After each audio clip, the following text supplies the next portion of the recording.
The wellness industry is booming, and it's expected to reach a $10 trillion valuation over the next few years.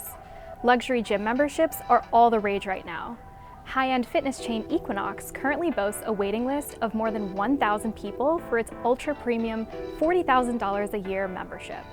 But the success of Equinox and its peers like Lifetime Fitness are rooted in a growing desire for what's called a third place.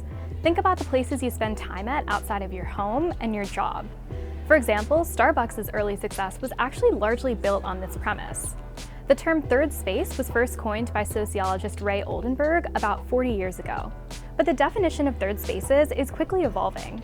Factors like heightened social media use and, of course, the pandemic created a loneliness epidemic.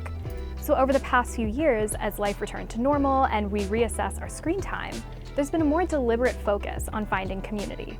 That's where wellness clubs come in. Spas and saunas have, of course, long been popular, but they're finding new relevancy as community hubs. Bathhouse and Othership are two companies that have entered the space. Opened in 2019 and 2020 respectively, both have become hotspots in the New York City wellness scene. It's entertaining first and foremost, but there's kind of a Trojan horse of like a deep sense of belonging in the sense that we're going through these difficult things together. And like emotional wellness, where we can all practice exercising our emotional capacity as a group. The company has also leaned into the sobriety trend, offering entertainment in an alcohol-free atmosphere. Othership hosts dance parties, comedy, and live music inside of its saunas. The aim for socials is to be like an alternative to how we've come to know socialization. The bar, the restaurant, the club, often involving alcohol. It's like a healthy way to socialize and be with one another, to be in our bodies, to be in the present moment, together, naturally. Othership declined to share any details on its financials, but Bathhouse told CNBC exclusively that by the end of 2026, it expects to reach around $120 million in revenue.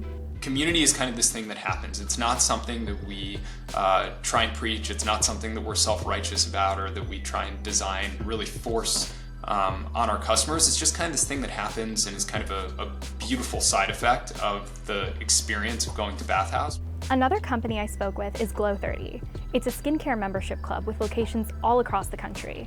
The CEO told me she's seen the community building aspect grow significantly since its founding 13 years ago.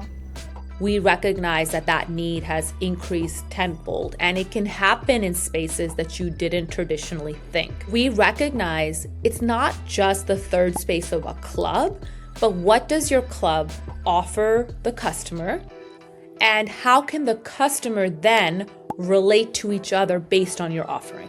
One major drawback of these wellness clubs, the price tag that comes along with them.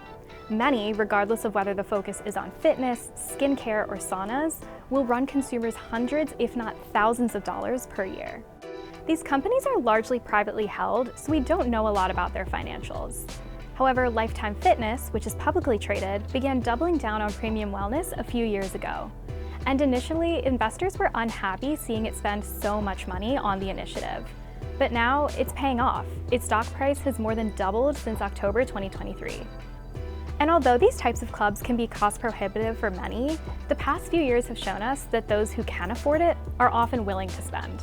Listen, peak times are always going to be more expensive. I think that is part of the challenge of a lot of the small scale operators, right? Is they kind of have a big fixed cost to cover, and so the price can kind of never come down that far. But, we try and make it cheaper for our most frequent customers. That's basically the business model in a nutshell.